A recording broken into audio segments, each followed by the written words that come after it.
Fala pessoal.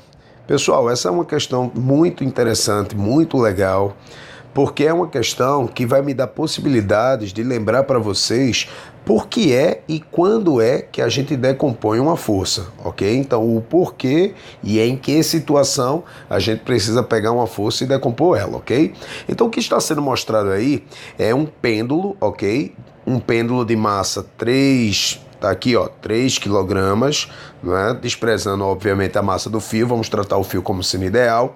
Então, o que nos importa é a massa da esfera. Que esse pêndulo tem um comprimento de 1,5 m, e aí já de cara já vou te dizer que o que vai ser importante desta informação é que o comprimento do fio vai servir como um raio da trajetória circular, ok? Então já isso vai ficar visualmente mais fácil de você perceber.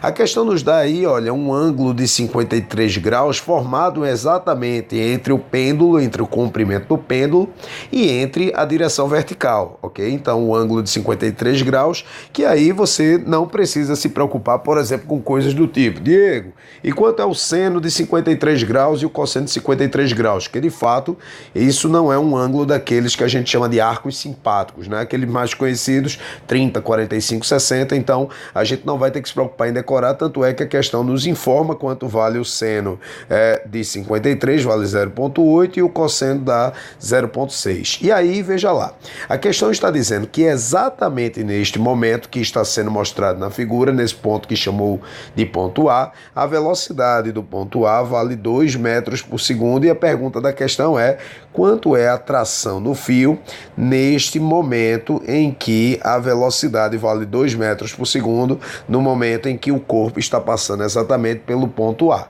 Ok, gente? Então, olha, uma questão bem legal, repito, a beleza da questão está no fato de sabermos em que situação e por que a gente precisa decompor uma determinada força, tá bom? Então, a questão também nos deu a aceleração da gravidade e agora vamos lá resolver o probleminha. Então, eu fiz questão aí, olha, de separar essa imagem mais uma vez e uma coisa muito importante que é dita logo no início da questão. Quer dizer que essa esfera está girando num plano vertical, ou seja, essa esfera ela tende a passar por um ponto mais alto, depois passar por um ponto mais baixo, ela tende a subir, depois tende a descer, porque ela vai ficar oscilando, ok, gente? Então, pessoal, olha, vamos começar logo pensando no seguinte, veja, o que vai acontecer é que esse corpo ele vai se movimentar aí num plano horizontal, perdão, no plano vertical, e aí a trajetória dele vai passar a ser essa trajetória curvilínea aqui, olha, que eu estou marcando para vocês, ok? Que nesse exato momento, a velocidade aí do ponto A vale 2 metros por segundo e a gente sabe disso. Mas o cara está oscilando nesse ponto aqui. E aí esse ponto O, ele se comporta como então sendo o nosso centro da trajetória circular. E aí observe que exatamente o comprimento do fio equivale então ao raio dessa trajetória circular, ok? Então é o que está acontecendo aí, o que eu já tinha alertado para vocês, é que existe um raio de curvatura que é exatamente o comprimento do fio, até aqui tudo bem, ok? E olha, para a gente poder fazer uma análise, vamos imaginar aí, por exemplo, nosso pêndulo aqui, olha, na parte mais baixa da trajetória, ok? Então imaginemos que o nosso pêndulo estivesse passando pela parte mais baixa da trajetória e aí, só a título mesmo de informação, vamos fazer aqui o nosso diagrama de forças. Então, colocando o diagrama de forças, teríamos a força que a Terra faz puxando o nosso pêndulo para baixo, que é a força-peso, e a força que o fio faz segurando o nosso pêndulo, que é exatamente a tração. Ok, gente? Pessoal, vamos fazer esse mesmo diagrama de forças, só que agora para o ponto A. Então, para o ponto A, nós temos aqui vertical para baixo, a força que a Terra faz puxando o pêndulo para baixo, que é o peso, não é? E olha lá, olha como a tração fica. Não esquece que a tração está sempre no sentido de puxar. Tranquilo, pessoal? Tá ligado nisso aí que eu acabei de mostrar? Então esse seria o diagrama de forças exatamente para o ponto A. Pois bem, outra coisa que é muito importante é a gente saber colocar o nosso plano cartesiano.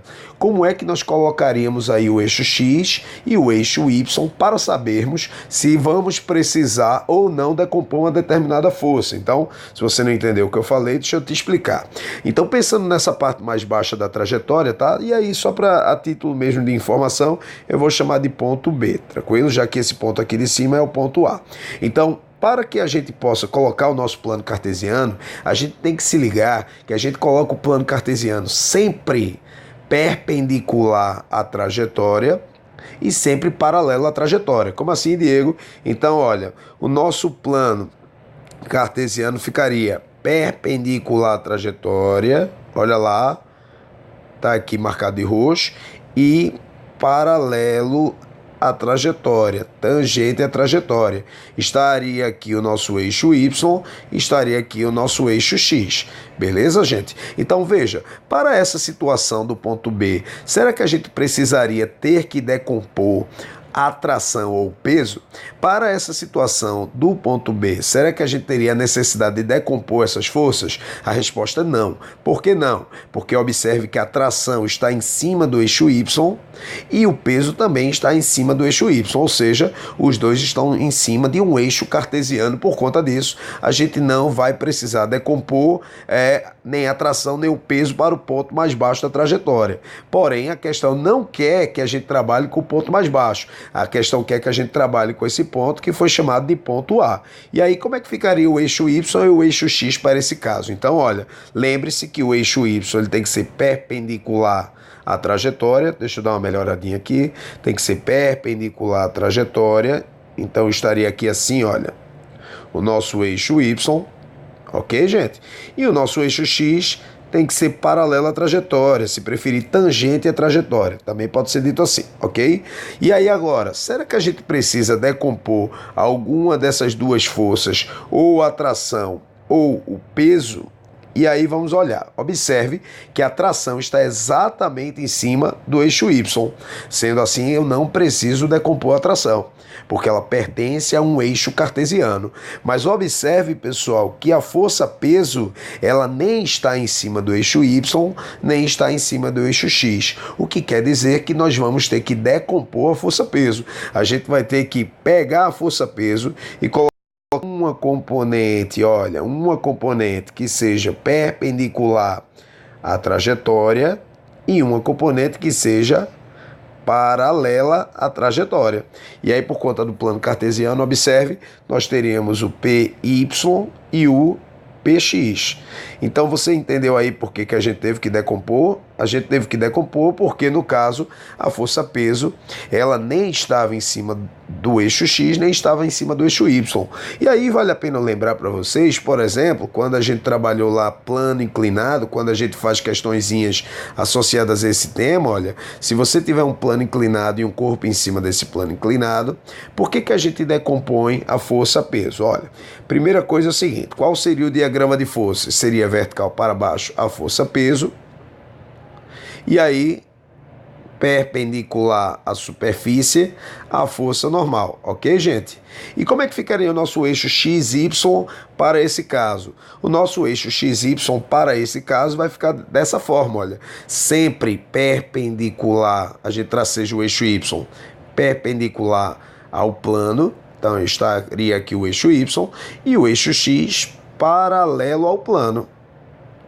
Tá aqui o eixo X. Observe que a força normal, ela está exatamente em cima do eixo Y, por isso que a gente não precisa decompor a normal. Mas observe que a força-peso, ela nem está em cima do eixo X, nem está em cima do eixo Y. É por esse motivo que a gente pega lá a força-peso, olha, e decompõe numa componente paralela ao plano, que é o PX, não é? E uma componente perpendicular ao plano, que é o PY. Então, se você aí estava esquecido, por que a gente decompõe a força-peso num plano inclinado, está lembrado. Agora, acabei de lembrar para vocês, a gente faz isso porque a gente observa que a força-peso, ela não está em cima nem do eixo X, nem do eixo Y, ok, gente? E aí eu falei o motivo porque a gente decompõe. Agora, vamos pensar aí o que é que isso vai fazer, né? Olha, a força-peso aqui no plano inclinado, observe que ela tem duas funções. Uma função é de fazer o bloco descer e a outra função é de equilibrar a força normal, entendeu? Uma função é de tentar fazer esse bloco descer e outra é de equilibrar a força normal. Então veja que o peso acaba tendo duas funções, olha, duas funções, de fazer o corpo acelerar para baixo e de fazer o corpo ser equilibrado aí no plano inclinado, ok? Ou seja, inclinando a normal, aliás, equilibrando a normal com o PY. Então, pessoal, uma componente do peso aí, olha, ela faria o nosso pêndulo acelerar, que é exatamente o PX, é ele quem faz, olha, o nosso pêndulo descer, acelerar para baixo. E a outra componente do peso, perceba que ela está no sentido oposto da tração. E aí no sentido oposto do centro da trajetória. E aí isso vai ter para a gente uma consequência bem importante, ok? Então aí a gente decompõe a força-peso em PY, PX. Eu vou dar uma melhorada nessa imagem para que você possa entender aí o que é que a gente vai fazer a partir de agora. Mas isso foi muito importante a gente saber que precisamos, para essa questão, decompor a força-peso, pois ela não está nem em cima do eixo X, nem em cima do eixo Y. E também é muito importante você saber colocar o eixo cartesiano X e Y, lembrando que um eixo, no caso o Y, fica perpendicular à trajetória, e o outro eixo X fica paralelo, ou se preferir, tangente à trajetória. Paralelo ou tangente à trajetória, ok? Então vamos dar uma melhorada na imagem. Então agora com a imagem bem mais limpa, vamos aí agora para pensar um pouquinho como é que a gente vai resolver a questão. Perceba que eu ainda deixei a força-peso aqui na jogada, não é? Deixei a força-peso aqui no desenho, exatamente para que a gente possa também já avaliar a parte trigonométrica da questão, ok? Então vamos lá. Então primeiro passo, diagrama de forças feito. Segundo passo, localizar a aceleração. Não se esqueça que como a gente quer calcular a tração, então a aceleração que nos vai interessar é aquela que aponta na direção do centro da trajetória, que é a aceleração centrípeta, ok, gente? E aí, pessoal, olha, primeiro passo, diagrama de forças feito. Segundo passo, localizar a aceleração que aponta para o centro. Já foi. Terceiro passo, aplicar a segunda lei de Newton. Força resultante é igual a massa vezes aceleração, mas não é qualquer aceleração, é a aceleração centrípeta, ok? Então essa é a força resultante centrípeta. E aí vamos dar uma olhadinha agora para a imagem. Observe que a tração aponta para o centro da trajetória e o PY aponta para fora do centro da trajetória. Então, como a tração aponta para o centro da trajetória e o PY aponta para fora do centro, é por isso que nossa equação resultante fica tração menos o PY vai ser igual a massa vezes a aceleração centrípeta. E aí você lembra, é sempre importante que a gente esteja com isso fresquinho na nossa cabeça, que a aceleração centrípeta é calculada como sendo V ao quadrado sobre R. Por isso, vou colocar aqui, olha, V ao quadrado sobre o raio. Tranquilo? E aí, gente, olha, vamos então agora determinar quanto vale PY para que a gente possa acertar a questão, ok? Então vou colocar aqui, olha, como segundo passo, o segundo passo da gente dessa questão, que é localizar agora o valor de PY. E como é que a gente vai fazer isso? Observando a geometria do assunto para que a gente possa determinar o valor de PY. Observe o seguinte, olha, a questão nos mostra um ângulo de 53 graus formado entre a tração e, porventura, a direção vertical. Tranquilo, pessoal?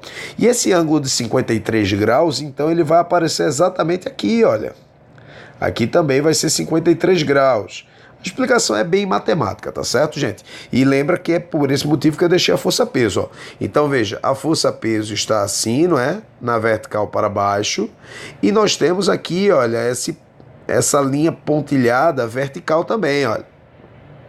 Ou seja, nós temos duas retas paralelas cortadas por uma transversal assim, olha, ok? Então observe que nessas retas paralelas cortadas por uma transversal, esse ângulo que está aqui é de 53 graus. Então este ângulo também será de 53 graus, que é exatamente o ângulo formado, ó, entre o peso, que está assim, né, na vertical, ó, o peso, e o PY. Esses ângulos são ângulos que chamamos de correspondentes, ok, gente? Então, duas retas paralelas cortadas por uma transversal, esse ângulo aqui e esse ângulo são iguais, porque são ângulos correspondentes. É por isso que, então, eu coloquei os 53 graus aqui. Então, agora chegou aquele momentozinho de você olhar o seguinte, observar que o PY, ele está coladinho com o ângulo está coladinho nele, olha, colado, ele está com o ângulo, com. E porventura o PX, perceba que não tem nenhum ângulo aqui, ó, não tem o valor desse ângulo, apesar de que, obviamente, você poderia descobrir o valor desse ângulo, mas o fato de não ter ângulo é legal para a gente, para dizer que ele está sem o ângulo. Então a palavra com lembra cosseno, e a palavra sem lembra a palavra seno. É por isso que, neste caso, como é que eu calculo o PX? Como é que eu calculo o PY? A gente não vai precisar do PX, tá? A gente só vai precisar do PY. Mas, de toda forma, é legal que a gente saiba como é que encontraríamos, tá bom? Então, o PX que a gente não vai precisar, como ele está sem o ângulo, então PX seria o valor do peso vezes o seno de 53 graus. E o PY, pessoal, seria o valor do peso vezes o cosseno de 53 graus. E isso vai ser importante para que a gente pegue esse valor, olha, e substitua exatamente aqui em cima, ok? Então vamos fazer isso. Então agora continuando a questão, substituindo, olha, já botei aqui no lugar do PY, que a gente já tinha descoberto como se calcula, tá? É o peso vezes o cosseno de 53. Então agora, gente, vamos lá. Então a tração que a gente quer saber menos o peso, que é o produto da massa vezes a gravidade. Lembre-se que a massa vezes a gravidade, a massa vai ser de 3, não é? A questão desse valor, por enquanto eu estou só botando as letrinhas, para que a gente possa substituir daqui um pouco, tá bom?